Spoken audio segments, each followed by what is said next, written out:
Então vamos lá. Vamos ler agora, a gente está quase indo para a conclusão dessa paraxá, tá?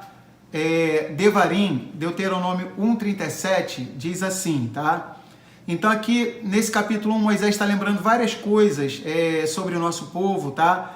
Ele vem falando no versículo 36, que Caleb, né, entraria na terra prometida. No versículo 38, Josué também, tá? No 37, Moshe vai dizer, também Yahuá se indignou contra mim.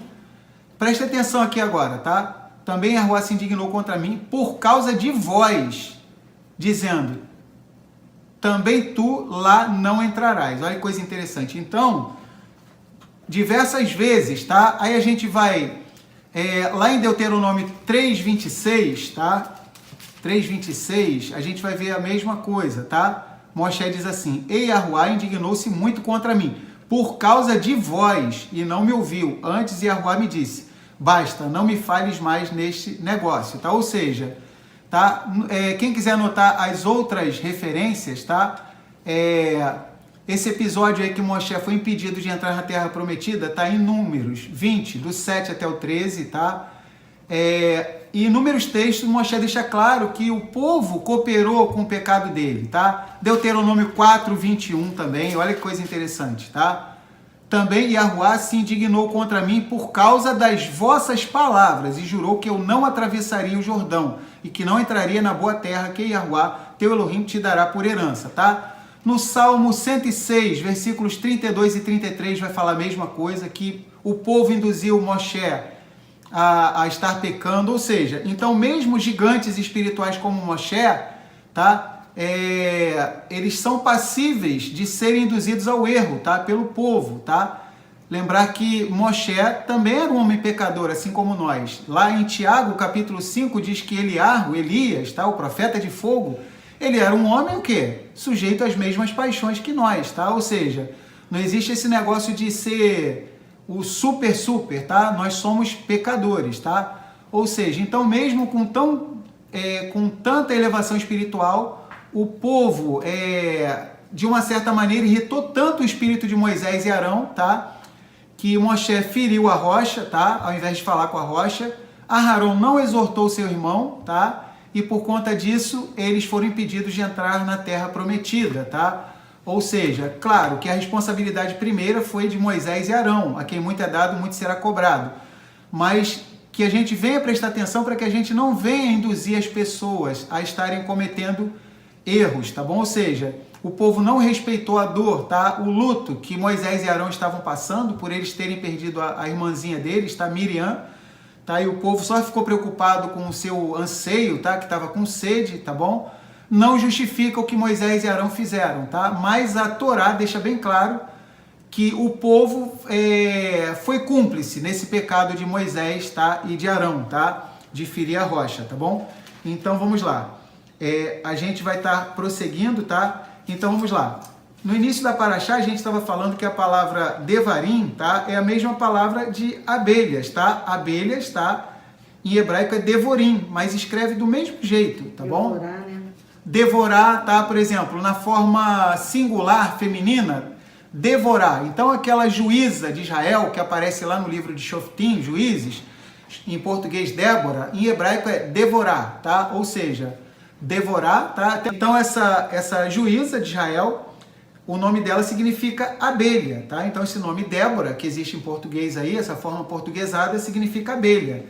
E a palavra Débora é o quê? Devorar é a forma feminina de davar, tá? Eu escrevo a palavra davar e coloco a letra rei no final, tá? Fica devorar. Aí também vai aparecer uma letra vav, tá? O nome devorar também. Mas essencialmente a estrutura é da palavra davar, tá? E a forma feminina, devorar, tá?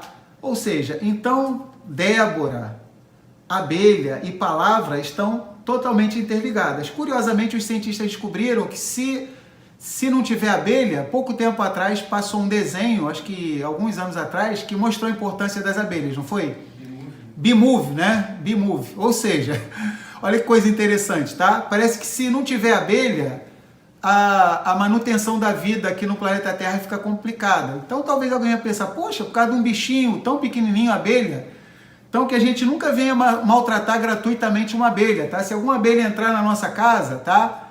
Poxa, ela não tem intenção nenhuma de dar ferroada em ninguém, tenta salvar ela, pega um papelzinho, um copinho, tenta salvar ela. Às vezes ela entrou sem querer, às vezes a gente fez algum doce na nossa casa, ela foi atraída, tá? Então, um bichinho tão importante, tá? Tem todos esses significados tão bonitos nas escrituras, tá? Então, vamos ler Deuteronômio 1,44 para a gente ver a conexão entre abelha, tá? Mel, palavra, davar, devarim, tá? Palavras, vamos lá. Deuteronômio 1,44. E os amorreus que habitavam naquela montanha vos saíram ao encontro e vos perseguiram como fazem as devorim, as abelhas. Aqui a palavra devorim aparece igualzinho o nome desse quinto livro de Deuteronômio, tá? Devarim e devorim escreve do mesmo jeito, o jeito que eu escrevi para vocês aqui, ó, no início da paraxá, tá? Devorim escreve do mesmo jeito de devarim, só muda o sinal maçorético, tá? Então é coisa interessante, vou ler de novo.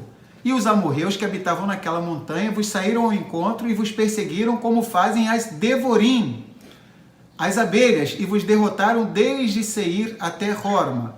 Olha que coisa interessante. Qual o plano de fundo aqui?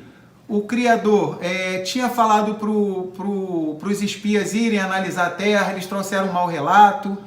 Aí por conta disso o povo começou a murmurar, o Criador deu a sentença, ó, vocês vão ficar 40 anos no deserto, vocês não merecem entrar na terra prometida, tá? O Criador ainda foi misericordioso, podia matar todo mundo, mas ainda decretou que eles viveriam alguns anos no deserto. A gente vai ver que eles levam 38 anos para morrer todos eles, tá? A Torá vai relatar isso.